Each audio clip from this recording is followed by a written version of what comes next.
तो I think आप लोगों ने प्रोसेस इंस्ट्रक्शन सेट वाला फॉर्मेट्स वाला जो वीडियो है मेरा, इसे जस्ट पिछले वाला, वो आपने अच्छी तरह देख लिया होगा और आप समझ चुके होंगे कि इंस्ट्रक्शन क्या होता है। तो अब इंस्ट्रक्शन से मिलकर मिलते हैं प्रोसेसर, और प्रोसेसर में क्या क्या इंस्ट्रक्शन सेट होते हैं, किस प्रकार के RISC CIC क्या होते हैं, वो सब हम करेंगे इस वीडियो के अंदर।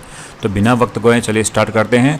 प्रोसेसर ऑफ कंप्यूटर, जिसका दूसरा नाम हो सकता है माइक्रो प्रोसेसर। तो देखिए प्रोसेसर ऑफ कंप्यूटर में क्या है। प्रोसेसर एक्चुअल में खुद क्या है, processor is the logic circuit. आपको पता है कि लॉजिक गेट्स जैसे यूज होता है कंप्यूटर ऑर्गेनाइजेशन में, आपने देखा होगा। तो वैसे लॉजिक गेट्स मतलब जैसे किसी चीज़ का दूसरे से तुलना करना, या फिर जैसे प्लस का साइन, माइनस का साइन, ये जो अर्थमेटिक ऑपरेशंस होते हैं, सबको एक लॉजिक गेट के अंदर यानी लॉजिक सर्किट के रूप में बनाया जाता है। और वो कहाँ बनता है, सिलिकॉन चिप पर, जो इसीलिए इसको सिलिकॉन चिप के IC जिसे बोलते हैं, वहाँ पर इन सबको बनाया जाता है। तो ये होता है वो प्रोसेसर, जो क्या होगा, एक लॉजिक सर्किट होगा that responds to and processor the basic instruction that drive a computer, जो कि किसको रेस्पॉन्ड करेगा, उन बेसिक कंप्यूटर्स को जो कि उसके कंप्यूटर के मेमोरी के अंदर जो इंस्ट्रक्शन है वो सेव है, उनको रेस्पॉन्ड करेगा। तो the 4 primary functions of a processor are fetch. तो मैंने आपको पिछली वीडियो में बताया था आपको कि इंस्ट्रक्शन जो साइकिल होता है उसके 4 होते हैं। F for fetch, 4 step, first step fetch, दूसरा डिकोड, तीसरा एग्जीक्यूट, और S फॉर होता है स्टोर, FDES। यहाँ पर इसको राइट बैक लिखा हुआ है, इसलिए लिखा हुआ है ताकि आपको इसका दूसरा नाम भी पता लग जाए। तो बेसिकली 4 स्टेप्स कौन है इंस्ट्रक्शन साइकिल के, FDES। तो ये सारा काम चारों स्टेप करता कौन है पूरा, ये चारों स्टेप कौन पूरा करता है, प्रोसेसर। अब प्रोसेसर के बेसिक एलिमेंट्स क्या होते हैं, उसमें एक तो होता है ALU, जो क्या करेगा, अर्थमेटिक काम करेगा, जैसे प्लस माइनस मल्टीप्लिकेशन डिवीजन, ये सारे काम करेगा। उसके साथ साथ देखो कुछ प्रोसेसर में बढ़िया, एक जो अच्छे प्रोसेसर होते हैं उनमें लिखा होता है FPU, फ्लोटिंग पॉइंट यूनिट। ये क्या करेगा, manipulates number more quickly than the basic micro processor. जो बेसिक माइक्रो प्रोसेसर है उससे ज़्यादा नंबर्स को क्या है, फटाफट ये क्या करता है, मैनिपुलेट करता है। उससे उस प्रोसेसर की स्पीड जो होती है वो बढ़ जाती है। तो ये बेसिकली एक ऑप्शनल है, बाकी नॉर्मल ALU CU तो हर जगह पे होते ही हैं। उसके अलावा FPU भी होता है। एक कंट्रोल यूनिट आपको पता है, जो मैं आपको बता चुका हूँ, वॉन न्यूमैन आर्किटेक्चर के अंदर भी हमने देखा था कि CPU के अंदर एक ALU होता है और एक CU होता है। उसके अलावा मैं आपको रजिस्टर्स करवा चुका हूँ, तो एक रजिस्टर्स भी इसके अंदर होते हैं, जहाँ पर ये यूज़ करता है, डेटा को स्टोर करने का काम करता है। और साथ साथ में L1 L2 L3 तक की जो कैश मेमोरी होती है वो सब भी इसके अंदर यूज होती है। तो बेसिकली ये सारे पार्ट्स होते हैं प्रोसेसर के, कौन कौन सा, ALU CU FPU रजिस्टर्स और कैश मेमोरी। अब जो प्रोसेसर यूज हुए आज के समय में जो प्रोसेसर यूज हुए हैं वो सब क्या हो रहे हैं, मल्टी कोर, यानी 2 या 2 से ज़्यादा, वो सब क्या कहलाते हैं, मल्टी कोर। जैसे आप देखते हो डुअल कोर है, और या फिर कोर टू ड्यू है, या फिर आपने ऑक्टा कोर यानी 8 प्रोसेसर एक साथ में लग रहे हैं। मोबाइल्स भी आजकल मल्टी कोर प्रोसेसिंग में आते हैं। वो क्या करते हैं, एक से ज़्यादा प्रोसेसर होंगे तो ज़्यादा इंस्ट्रक्शन, ज़्यादा प्रोग्राम्स का एक साथ में वो हैंडल कर सकते हैं। उससे आपके मल्टीटास्किंग का जो वर्क है वो बहुत प्रॉपर वे से होगा, और आपका जो प्रोसेसर है वो उसको वो बहुत एफिशिएंट काम करेगा। तो मल्टी कोर का मतलब क्या हो गया, which means that the IC यानी जो इंटीग्रेटेड सर्किट है, जिसको हम IC बोलते हैं, कंटेन्स 2 और मोर प्रोसेसर, एक से ज़्यादा प्रोसेसर वहाँ पर लगे हुए होते हैं। किस लिए, टू इन्हांस परफॉर्मेंस, उस सिस्टम की परफॉर्मेंस को बढ़ाने के लिए। इससे वहाँ पर पावर कंजप्शन है वो साथ में क्या होता है, कम होता है, और अपना जो सिस्टम है वो ज़्यादा मोर एफिशिएंट काम करेगा। क्यों करेगा, क्योंकि वो साइमल्टेनियसली एक साथ में मल्टीपल टास्क को क्या करेगा, प्रोसेस करेगा, जिसको बोलते हैं पैरेलल प्रोसेसिंग। इस प्रकार से मल्टी कोर प्रोसेसर आजकल यूज होते हैं, और जो आजकल पर्सनल कंप्यूटर में यूज होते हैं उन जो प्रोसेसर को बोलते हैं बेसिकली माइक्रो प्रोसेसर, जो उसमें पहले से फीड होते हैं या फिर पहले से उसमें जुड़े हुए होते हैं। अब देखिए जो कंपनीज़ है जो इन प्रोसेसर को बनाती है, वैसे तो बहुत सी कंपनीज़ है, लेकिन जो बेसिक कंपनीज है 2 जिनमें होड़ लगी रहती है वो है इंटेल और AMD। इंटेल और AMD के जो प्रोसेसर हैं वो सबसे ज़्यादा बिकने वाले प्रोसेसर्स होते हैं, और इनमें से भी कुछ प्रोसेसर मैं आपको बता रहा हूँ, हो सकता है एग्जाम इनको पूछ ले। जैसे AMD का Ryzen 5 1600 है, AMD का Ryzen 7 है 1800, एक इंटेल का Core i5 है। अपने मार्केट में कहते हैं आपके पास कौन सा है, Core i5 है, Core i7 है, Core i3 है। तो सबसे नीचे हो जाएगा बाई टोफल i3, उसके बाद में हो जाएगा i5, उसके बाद में आ जाएगा i7, और अभी i9 भी मार्केट में आने वाला है। उस पर भी लगभग काम पूरा हो चुका है, तो बहुत जल्दी मार्केट में आपको i9 भी मिलेगा। तो ये बेसिकली हैं कुछ पावरफुल प्रोसेसर। अब आता है बेसिक अपना जो चीज़ अपने एग्ज़ाम के लेवल के हिसाब से कि कंप्यूटर को किस हिसाब से इंस्ट्रक्शन सेट के बेस पे हम उसको बांटते हैं। इंस्ट्रक्शन सेट मतलब किस में इंस्ट्रक्शन ज़्यादा है, किस में कम है। तो पहले पढ़ते हैं रिड्यूस, फिर पढ़ते हैं CISC। देखो CISC का हो गया कॉम्प्लेक्स इंस्ट्रक्शन, RISC का हो गया रिड्यूस्ड इंस्ट्रक्शन सेट। सबसे पहले रिड्यूस में पढ़ते हैं। It has simple single cycle instruction. देखो सिंपल तो मतलब इसमें जितने भी इंस्ट्रक्शंस होंगे वो एकदम सिंपल होंगे। जैसे कि आपको ऐसा कोई इंस्ट्रक्शन जिसमें 5-7 काम एक साथ हो रहे हैं तो वो तो हो गया कॉम्प्लेक्स इंस्ट्रक्शन, लेकिन हर काम एक एक करके एक के बाद एक सीक्वेंस में होगा, वो क्या हो गया सिंपल इंस्ट्रक्शन। तो इस प्रकार के इंस्ट्रक्शन जिसमें होते हैं वो होता है RISC, which perform only basic instruction, जो बेसिक इंस्ट्रक्शन ही करते हैं। अब यहाँ पर एक चीज़ लिखी हुई है सिंगल साइकिल। सिंगल साइकिल का मतलब क्या होता है, कंप्यूटर की जो स्पीड होती है, प्रोसेसर की जो स्पीड होती है वो अब बेसिकली उसके साइकिल पे डिपेंड होती है। अब एक साइकिल क्या होता है कि एक पर्टिकुलर एक सेकंड या मिली सेकंड्स के अंदर कंप्यूटर जितनी पल्स जनरेट करता है वो उसकी एक साइकिल कहलाती है। तो RISC क्या करती है, जैसे फॉर एग्जांपल मैं ऊपर देखिए जहाँ पे मेरा एरो है यहाँ पे देखिए, मैं यहाँ पे कुछ डायग्राम बना रहा हूँ। फॉर एग्जांपल ये कंप्यूटर की एक साइकिल है, साइकिल मतलब उसकी क्लॉक साइकिल।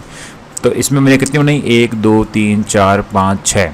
तो RISC जो होता है वो क्या करता है कि किसी इंस्ट्रक्शन को इसके एक के अंदर ही पूरा कर देगा। मतलब क्या लेगा, एक इंस्ट्रक्शन को पूरा करने के लिए एक क्लॉक साइकिल, मैं इसको लिखता हूँ CL।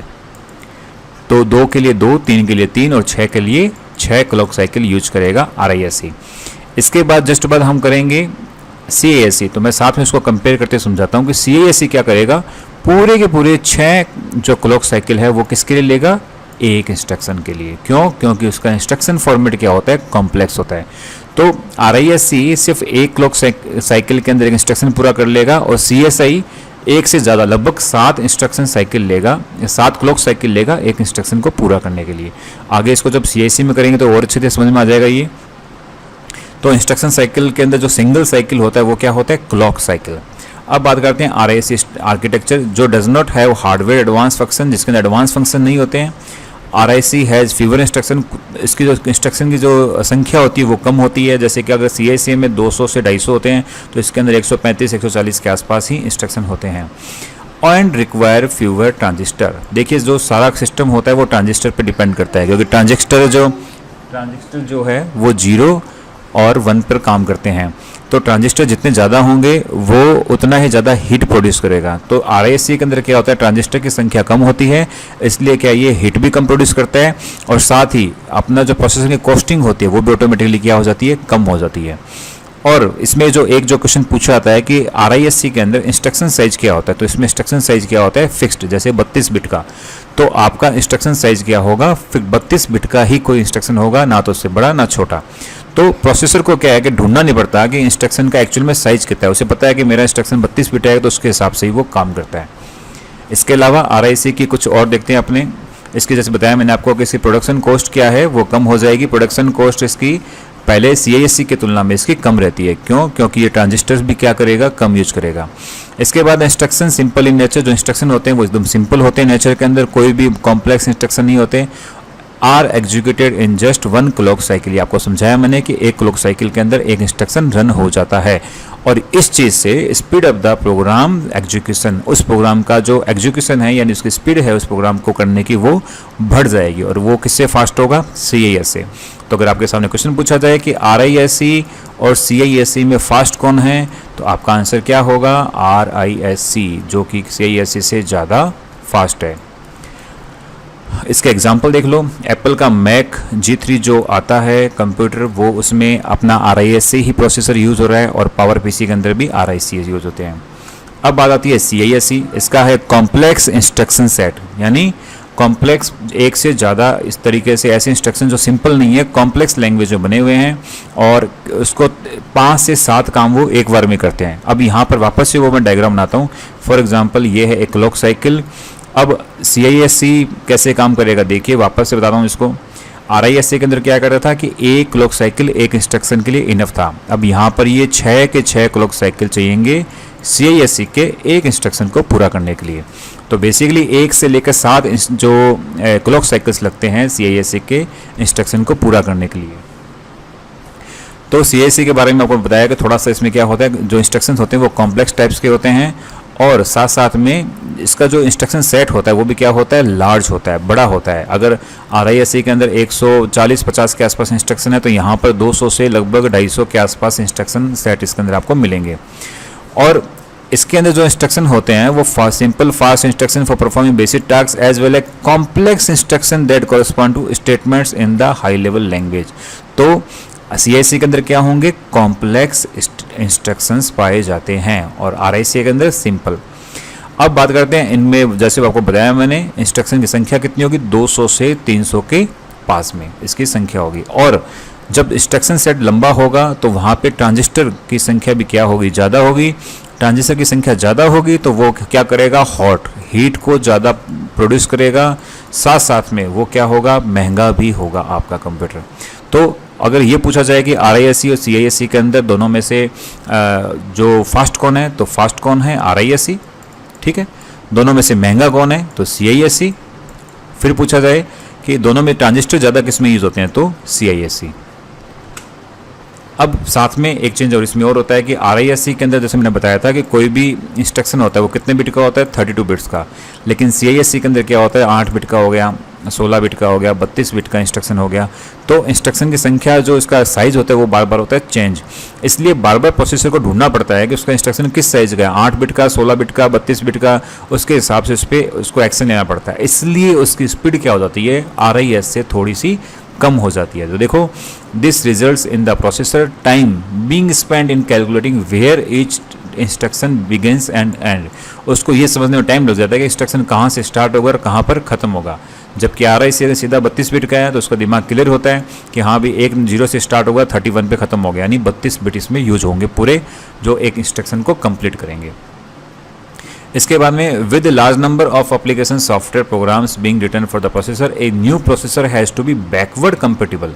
CISC की एक फीचर ये और होता है कि इसको बैकवर्ड कंपेटिबल होना पड़ता है। अब बैकवर्ड कंपेटिबल क्या है, देखिए, जैसे इसको समझिए कि फॉर एग्जांपल आपके पास में एक एंड्रॉइड मोबाइल है, उसमें 7.0 वर्जन चल रहा है और अब आपने उसको अपडेट कर लिया 8.0, यानी जो ओरियो है उसको अपडेट कर लिया, तो 8.0 क्या होगा, बैकवर्ड कंपेटिबल होगा। मतलब इसके अंदर 7.0 की जितनी भी विशेषताएं थी, जितने भी फीचर्स थे, वो सब इसमें शामिल होंगे, प्लस इसके खुद के कुछ फीचर्स इसमें शामिल होंगे। तो बैकवर्ड कंपेटिबल मतलब इससे पहले का जो वर्जन था उसके सारे फीचर्स उसके अंदर शामिल होने चाहिए। तो अगर आपने कोई CISC कंप्यूटर या प्रोसेसर बनाया है और फॉर एग्जांपल इस बार उसके अंदर 400 इंस्ट्रक्शन हैं और इससे पहले जब बनाया था उसमें 328 थे, तो इसको मतलब ये हो गया कि 328 इंस्ट्रक्शन तो उसके अंदर होने ही चाहिए, प्लस आपने जो बढ़ाए हैं वो भी इंस्ट्रक्शन उसके अंदर होने चाहिए, तब वो कहलाएगा backward compatible. So CISC is processor design in which, अब देखो किस प्रकार से काम करेगा, एक इंस्ट्रक्शन में क्या क्या आएगा। A single instruction can execute, एक सिंगल जो इंस्ट्रक्शन है वो क्या क्या एग्जीक्यूट करेगा, सेवरल लो लेवल ऑपरेशंस, जैसे कि किसी मेमोरी से डेटा को लोड करना, एक अर्थमेटिक ऑपरेशन करना, एक मेमोरी को स्टोर करना, और मल्टी स्टेप ऑपरेशन जैसे कि एड्रेसिंग मोड, अलग अलग एड्रेसिंग मोड्स यूज करता है, सारे काम एक ही इंस्ट्रक्शन में करेगा। जबकि RISC मेमोरी लोड करने के लिए अलग इंस्ट्रक्शन यूज करेगा, उसको जोड़ने के लिए अलग यूज करेगा, एड्रेसिंग मेथड के लिए अलग इंस्ट्रक्शन यूज करेगा। तो वो क्या करेगा, एक ही इंस्ट्रक्शन को टुकड़ों में सिंपल स्टेप्स में करेगा, और CISC में सारे के सारे स्टेप क्या होंगे, एक बार में पूरे होंगे। यही रीज़न है दोस्तों कि CISC जो है उसकी स्पीड कम होती है और RISC की स्पीड क्या होती है, ज़्यादा होती है। कुछ जैसे AMD एंड Cyrix जो अपने कंप्यूटर से जो प्रोसेसर हैं वो किस पे बेस्ड है, CISC के। कुछ चीज़ें और देख लेते हैं, आपको और टोटल समझ में आ जाएगा इसके बारे में कि जो नंबर ऑफ साइकिल, जैसे बताया मैंने आपको कि RISC आर्किटेक्चर है वो क्या करेगा, सिंगल क्लॉक साइकिल, यानी एक ही क्लॉक साइकिल को यूज करेगा, जबकि CISC 1 से 7 क्लॉक साइकिल्स को यूज करेगा।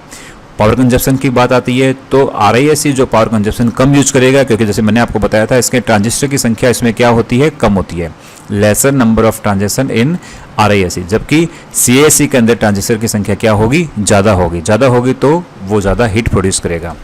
उसके अलावा स्पीड और परफॉर्मेंस की बात भी बता चुका हूँ आपको कि RISC architecture faster than CISC, जैसा मैंने बताया, क्योंकि हर काम को ये इस प्रकार से सिंगल स्टेप में पूरा काम करेगा।